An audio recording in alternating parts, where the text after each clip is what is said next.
Good morning, everybody. Stu Smith here, going live a few minutes early. And we'll take some questions after we chat a little bit. So, writing an article today on longevity. But I also, while I was writing it, I got to thinking of probably another article, and it's about optimal performance. And I've always said that the key to longevity is the mastery of recovery, and the key to optimal performance is the mastery of recovery. Um, but just thinking about it, I put it into the almost the same concept. Longevity and optimal performance is the same thing. Think about it. I'm 55, going into my 60s soon. My optimal performance is different from when I was in my teens and 20s. Completely different goals, completely different mindset. But the mechanics of reaching that optimal performance is exactly the same. You have to be training smart. You have to be consistent with your training. You have to be eating well, whether you're trying to gain weight or lose weight.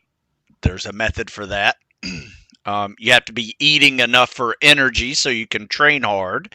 You have to be eating enough for recovery so you can train hard the next day. And you need to sleep and hydrate and electrolytes. All of those things come into play for optimal performance. And it doesn't change when you get older. What changes is your ability to recover requires a really focused pursuit of recovery. All of those things I just listed cannot be ignored because it's like a little tipping scale, and you work out a little hard, you have to really address that recovery side because it doesn't take long, especially as you get older, to really start seeing those just signs of overstress, overwork. Not, if you have a couple of bad nights of sleep, it affects you a lot differently than it did when you were in your 20s.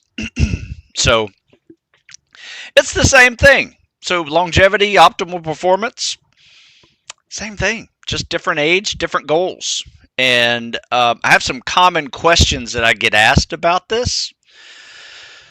and and if you think about it, what I'm going to answer applies to both genres, both old guys after 40 like myself and young guys who are getting into this journey of training and athletics and things like that. So one of the common questions I get is, how does regular exercise influence bone density and muscle strength as we age? Obviously, a young person's probably not worried about bone density, right?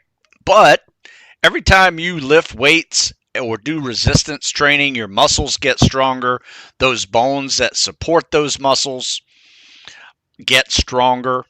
And that continues no matter what age it is. So if you're young and you're working out, you're basically putting in a savings plan for the future, if that makes sense. And, unfortunately, if you wanted to compare that world with training, it's very similar. So when you look at statistics on Americans saving money for the future in retirement, it's as bad as people, not exercising and going to be in their 50s and 60s and unable to move at all. Right? So it's a very similar comparison. But yeah, strength training, number one. In fact, there's some great studies out there on uh, thigh muscle. Right? If you have strong thigh muscles and a muscle mass there, you have better longevity. Meaning you're able to do things, you're able to move things. your daily activities, running up and down stairs, all of those things are impacted uh, by your ability or inability to have some thigh muscle. So preserving muscle is key, especially after 50. Building muscle is key, especially in your 20s and 30s, teens even, because though you can lose it, it's nice to have it and just keep it versus try to rebuild it in your 40s and 50s. It's doable, but it's a little bit more challenging. Can you explain the relationship between cardiovascular health and longevity for those over 50? Cardiovascular health. Yeah, find aerobic activity you enjoy. Doesn't matter what it is, walking, swimming, cycling, but just be consistent with it.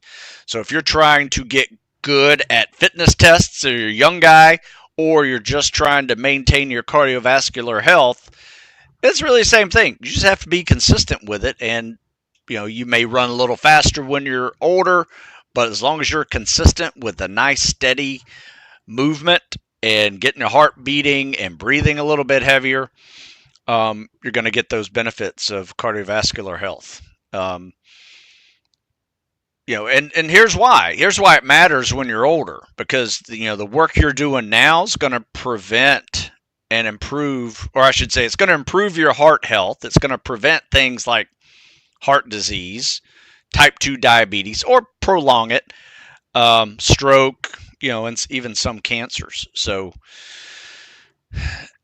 pretty much here's the deal. Delaying or preventing the biggest statistical killers of Americans, which are cancers, heart disease, stroke, you name it, by definition is longevity, right?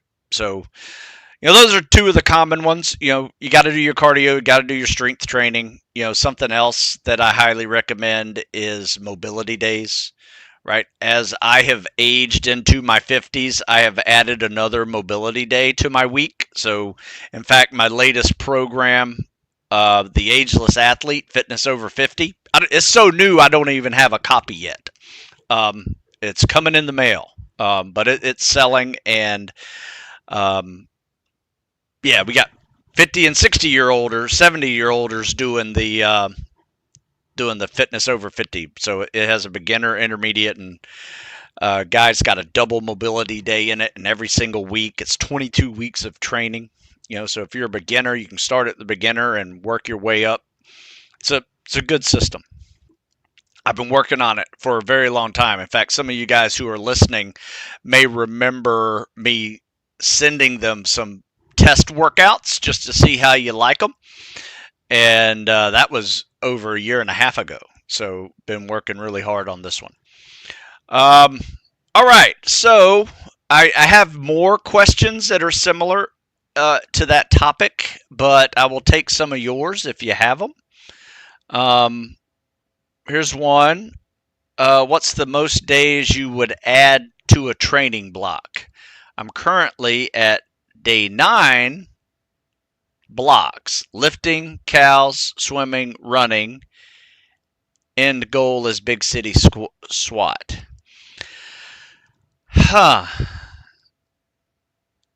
Yeah, you know what? I don't break up workouts like that.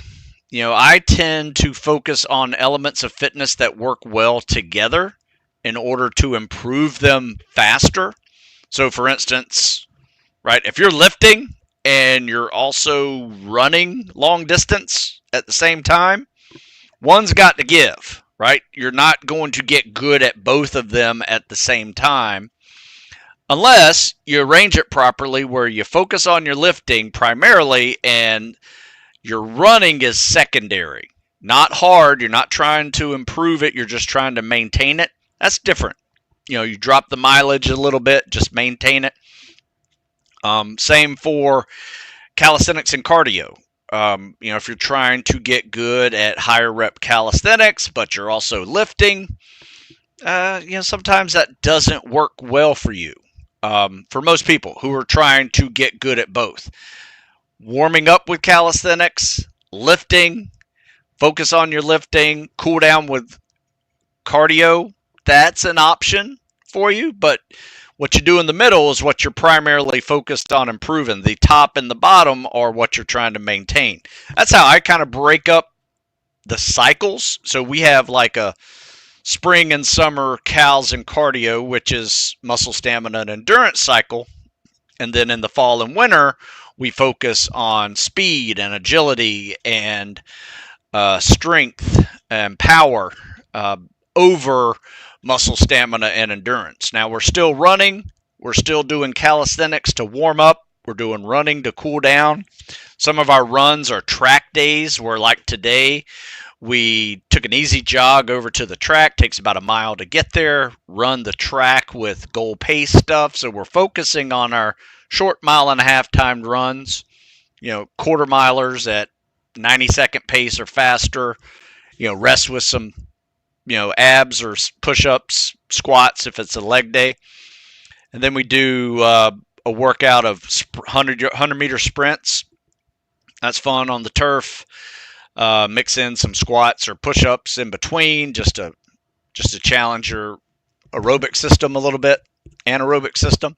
And then we do some box drills for agility. So we basically run, sidestep, backpedal, karaoke, mix in some of that, add in some flutter kicks, work more hips. So we are in that speed, power, speed, agility cycle right now versus endurance cycle, if that makes sense. But they're all kind of touching each other as a warm-up and a cool-down workout, because we will swim in the afternoon, but primarily that is focused on technique stuff, treading technique, swimming technique, some speed work, goal pace stuff. So we're trying to maintain cardio while we're building up some mass and speed and strength, if that makes sense. So anyway, that's our cycle. So I'm not really sure how you're breaking up your lifting, cal, swimming, and running. And probably the best thing for you to do is just send it to me. Send me what you're doing in an email so I can kind of see what you're doing in a week or 9-day period.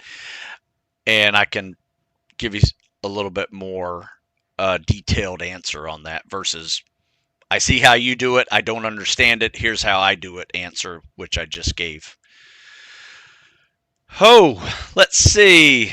C-Ray, how you doing?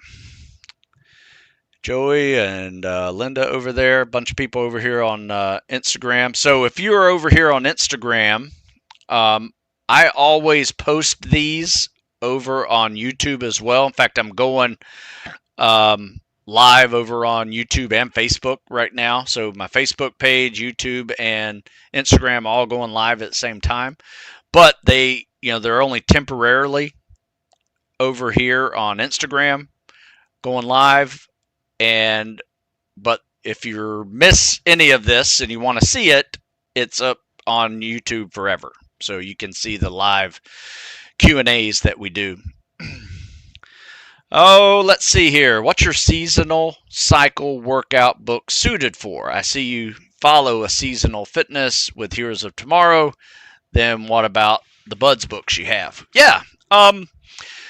They are, I would say, they're so adaptable is that it kind of depends on what your goals are. So our system, if you're doing local workouts with us, you come into our system.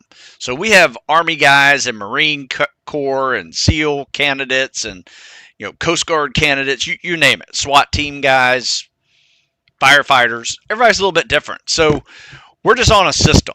Primarily, our goal right now in the fall and winter is to reduce our running mileage. We're still running, but we're not running as much as we did in the summer.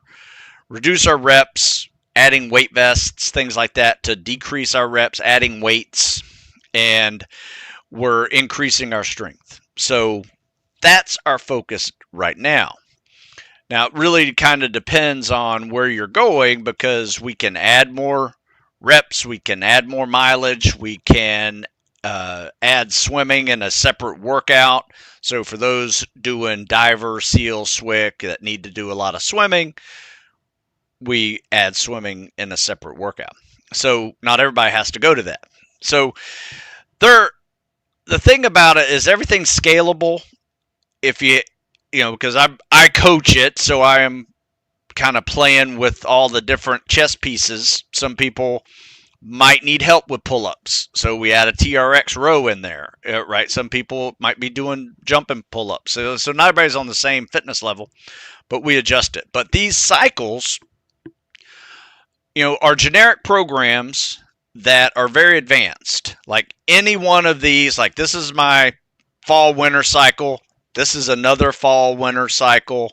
This is a spring cycle that's really good, and but they're not dissimilar to the Navy SEAL program or the Coast Guard Rescue Swimmer program. The only difference is that these are specifically geared for what you're trying to do, right? These can be a little bit more adaptable to everything that you're trying to do. And we focus it in, we focus with the elements or components of fitness versus the specifics of what you're trying to do here.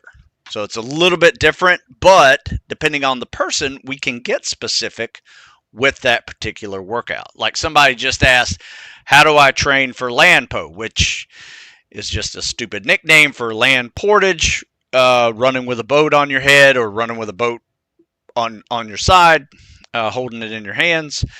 The way we do it is every Friday we run ruck and on the beach. We have a beach here. It's about a mile long. We run back and forth over and over, 4, 6, 8 miles. During the winter, it's a little less mileage, more weight. So we're rucking. Some leg days, when we can't get to the beach, we will add in another exercise we do on a stair stepper with a weight vest. Great land portage exercise. And then we also do a lot of neck exercises.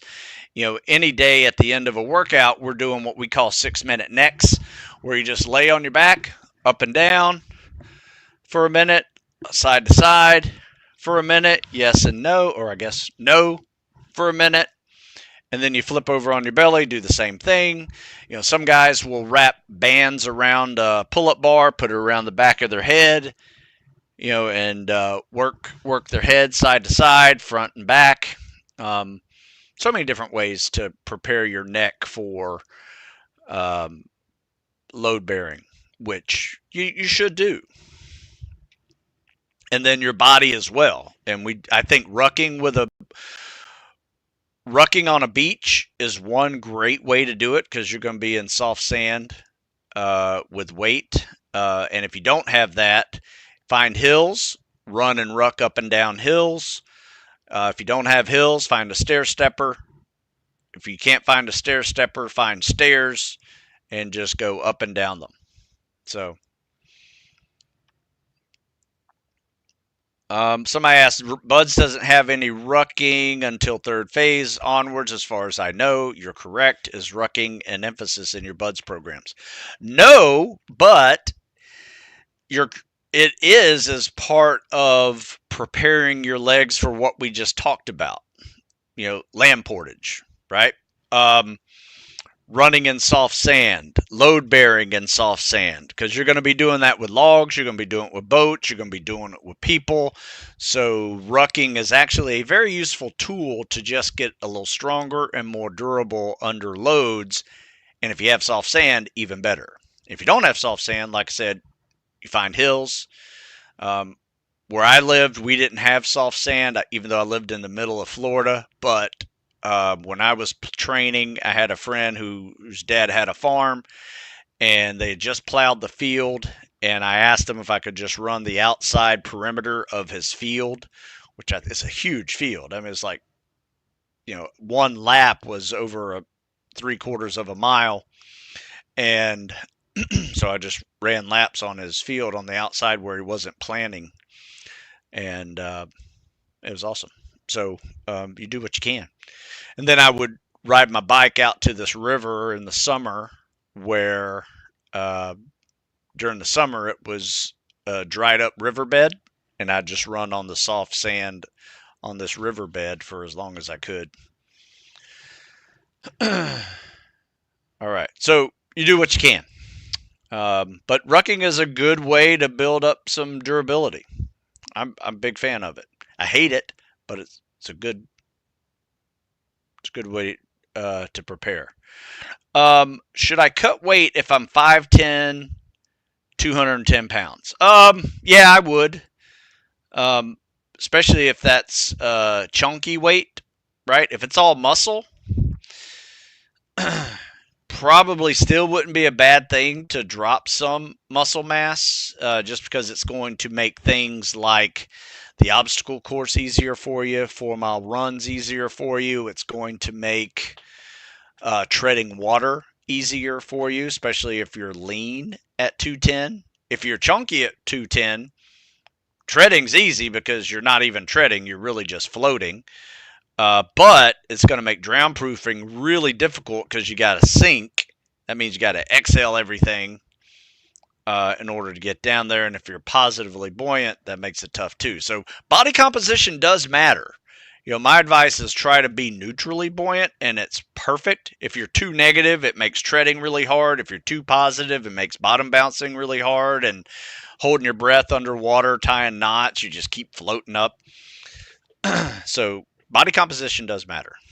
So at your height at 5'10", I think 210 is too heavy. I would say most 5'10" guys are probably 190. If you were 6'4", 6'3" at 210, I'd say, yeah, it's pretty good. Yeah, you're solid. Even 6'1", I was 6 feet, 195, somewhere between 195 and 200. I think the most I got up to was like 205. But by the time I graduated, I was 195. How many meters should I be swimming a week? How many do you recommend to be finning versus unfin? Great question. I've answered it countless times. We swim about 2,000, sometimes 3,000 a day, 5 days a week. So do the math on that. That's somewhere between 10,000, 15,000. But we only swim with fins on leg days. So that is 2 days a week. Out of those 5, you're going to be swimming with fins. And usually we try to keep it between 2,000 and 3,000 yards. Every now and then we'll build up to 4,000 yards just so they feel what 2 miles ocean swims feel like, and we'll do 2-mile ocean swims because you'll do one of those every week at Buds. But that's where we are. It's not nothing, but it's not very time consuming, because if you limit yourself to about 2,000 yards, upper body days, you can just mix in 50-50s, mix in a few 500s in there just to get used to swimming 500s. We always start off with a 500-yard warm-up because, if you're having a hard time with the 500, one day you will be able to say during a PST, 500 yards, it's just my warm-up, and really mean it. That's a big psychological win for you when it takes the anxiety off of the first event of the PST real quick. So yeah, that's about what we do with swimming. All right, what else we got here? Do you have a manual with the diversity in the workouts you just explained? Yes, countless of them. In fact, people, there's spring training, there's this one, like the biggest one that we're on right now is seasonal tactical fitness periodization. We're in the fall transition cycle right now. Not quite in the winter lift cycle, though we are lifting.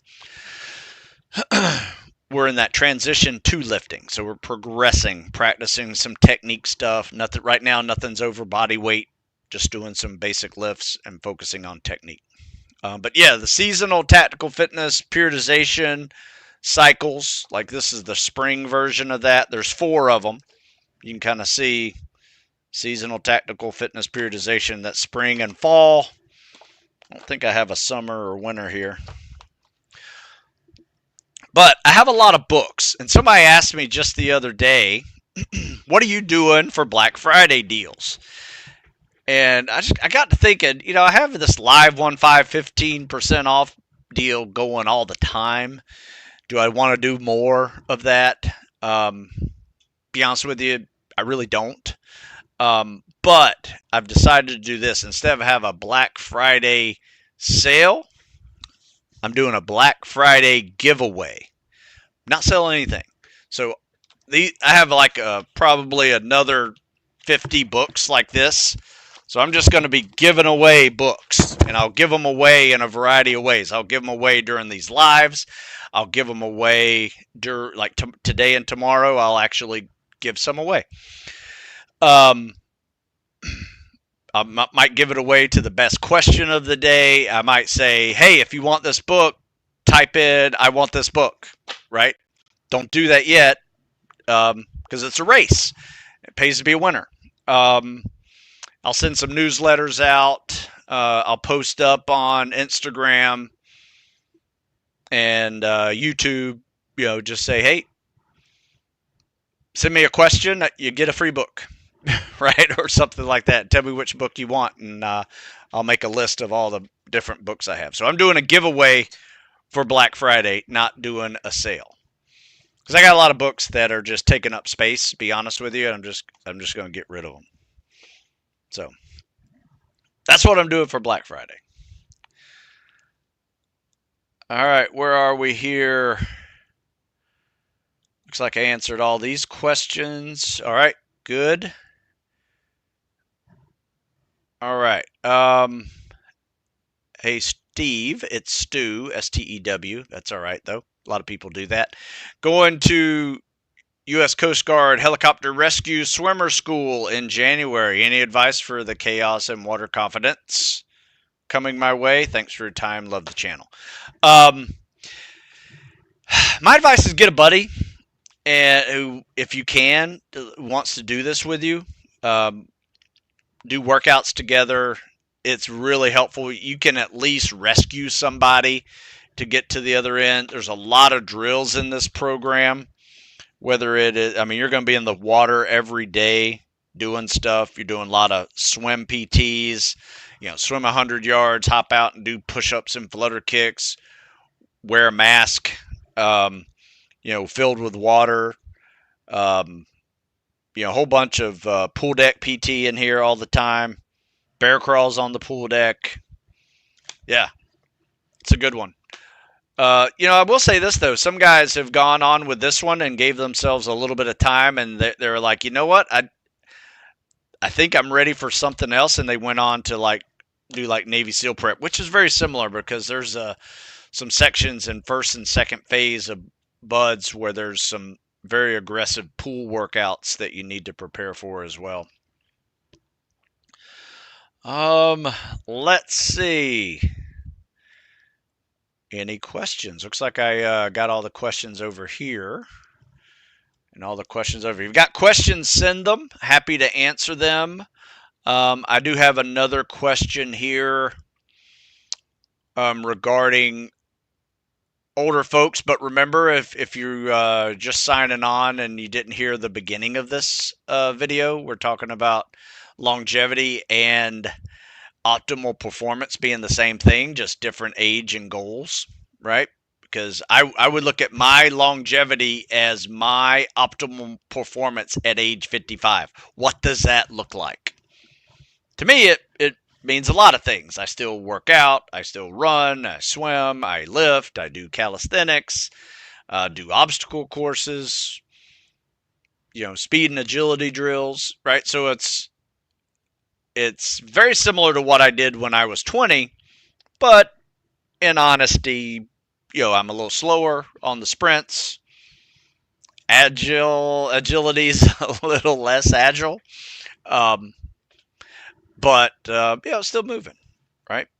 I probably don't go as hard as I did when I was 20, because I don't want to be worthless the rest of the day. So my optimal performance is a lot different. And to be honest with you, I have different like PRs, right?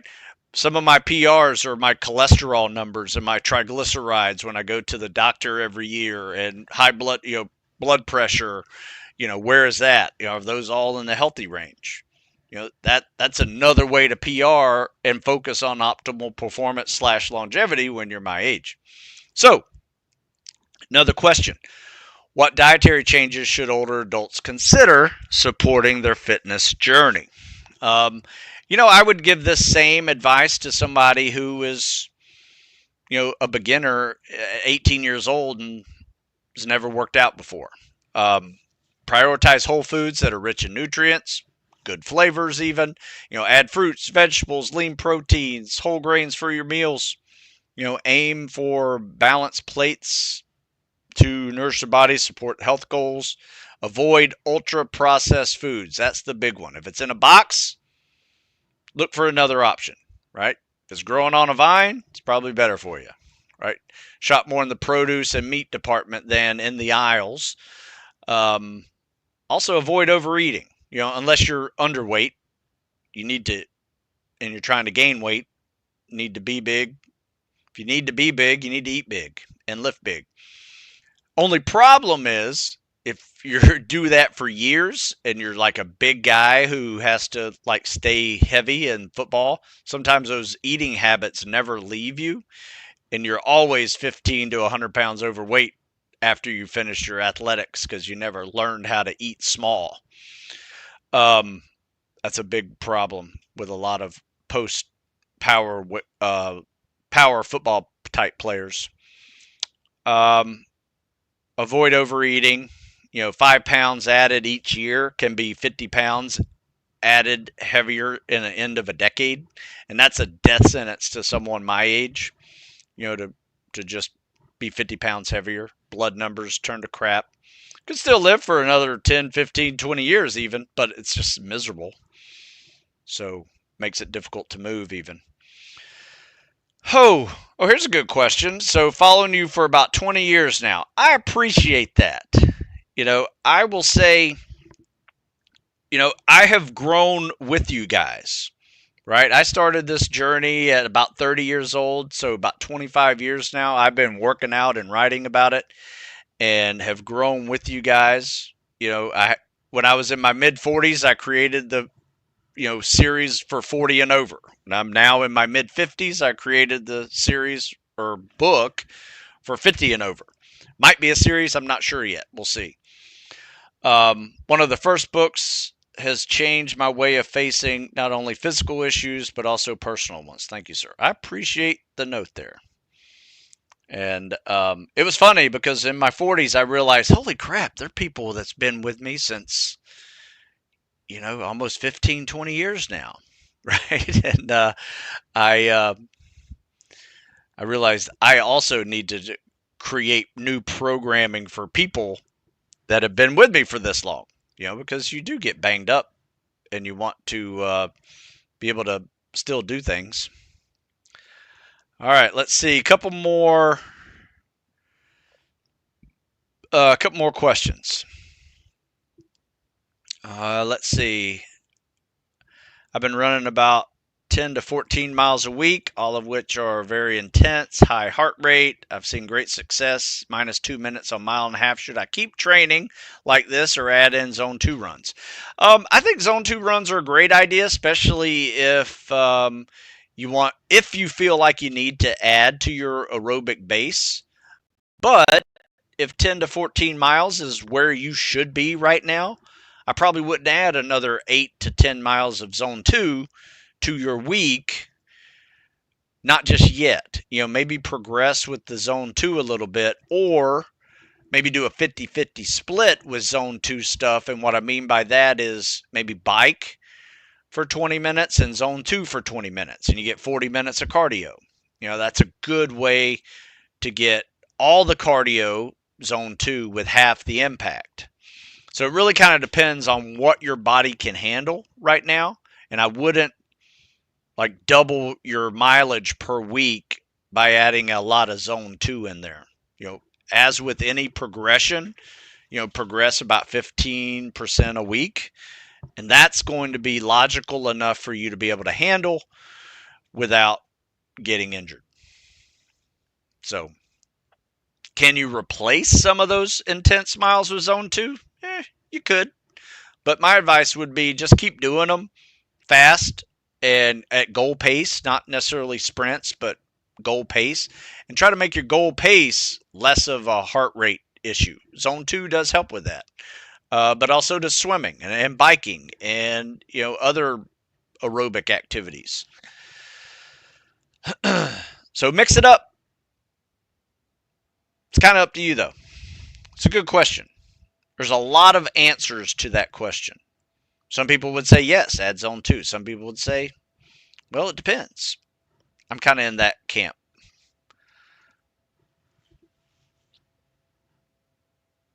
Yeah, I will tell you this. If you're 48 now, highly recommend the mobility day.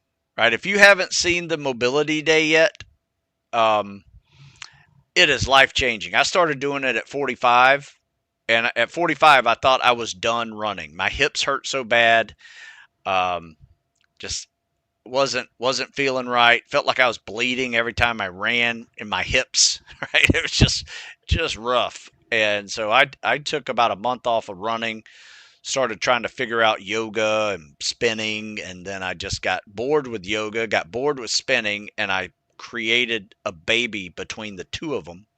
So I do 5 minutes of biking or elliptical, followed by 5 minutes of stretching, yoga-based stretches. I do that for an hour. Completely change everything. A month later, I was running again, no pain. Hips felt good, and now hips are just really flexible. There are moments when I have zero pain, and it's just a great feeling. So highly recommend it. And if you haven't seen the mobility day yet, it's all in my 40 and over plans. In fact, it's so good I put them in these programs too, because even the young guys, old guys like me are doing it for longevity, younger guys can do it for optimal performance. And what I mean by that is it helps with recovery, middle of the week, but it also helps with hip, knee, and ankle and shoulder mobility, which will improve your performance swimming, better streamline with your shoulder over your head, biceps on your ears. It's better for treading, learning the breaststroke kick, egg beater kicks, getting those hip, knees, and ankles a little more mobile, makes you tread better. So there's a lot of reasons why young and old need to do that mobility day. When you're my age, adding a second mobility day, that's next level. That has been very helpful as well, doing a second mobility day in the week. And that's what this article that I put in the I think I put it, you know what? I wrote it on Stu Smith Fitness yesterday. That's where it is. So, in fact, if you're interested in that, check this article out. Go to StuSmithFitness.com, click the articles link, and it's an article called Health and Wellness Benefits of a Double Mobility Day for People Over 50. Highly recommend it for all you OGs out there, even if you're not 50. Do at least one of them a week. Life-changing. Best way to get back in swimming shape after boot camp? Well, get to a pool and start swimming. You're going to do that too with, Bud's Prep, or if you're going to Bud's Prep, or whatever prep you have after boot camp. They'll get you back in swimming shape. And if you want to, you can add more swimming into it as well. It doesn't take that long. All right, so folks, I started early. Unfortunately, I need to leave early. Real quick, though, who wants Navy SEAL Phase 2 and 3? All you got to do is type in I do right now. And then, if you email me, stu@stusmith.com, your address, name and shipping address, I will send it to you. First one, part of the Black Friday giveaway. I want this book. All right, I've seen it. I got it. All right, so it's over. First one got it was David Jose. Is that right? David Jose? So you got it. DAVIIDJJOSE over on Instagram. You got it. I can't reply to you. But yeah, just email me, stu@stewsmith.com, and I will send it to you. So what I want you guys to do is you can either go on my Instagram, YouTube, or Facebook, and I will start posting pictures of the books that I am giving away. First person who says, I'll take it, I'll say, you got it, and it's yours. How about the Coast Guard rescue swimmer? Who wants that one? Who was the Coast Guard question? DD was the Coast Guard guy. So one more time, say I want the book is what the new phrase is. I want the book. You can't just say I do. I want the book. That's what you got to type in, and I'll send it.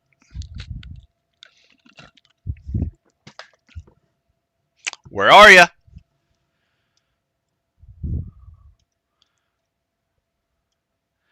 Well, I guess nobody wants the rescue swimmer workout book. Where's DD? I'll send it to him. Yeah, so this guy here who's going rescue swimmer, if you're still listening, just send me your email address. I'll send you this book for free. All right. Yeah, there you go. Go get it. Yeah, David Jose, you already got the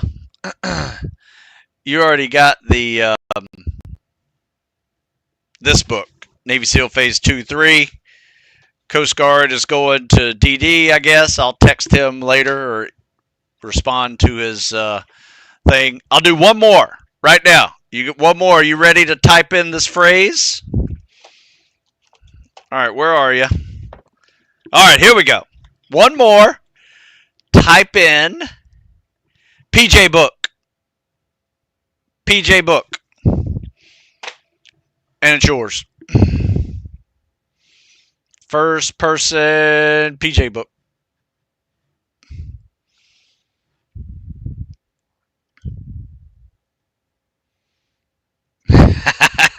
PJ Boom.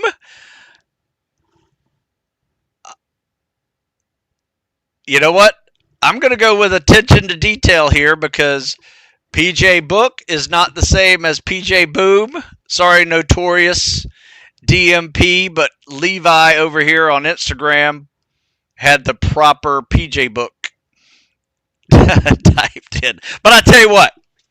All right, I'm going to be good guy on this. Since I have two of them, Notorious DMP and Levi, send me an email, stu@stewsmith.com, and I will send you these books. I need your address, and you will you'll get these books in the mail.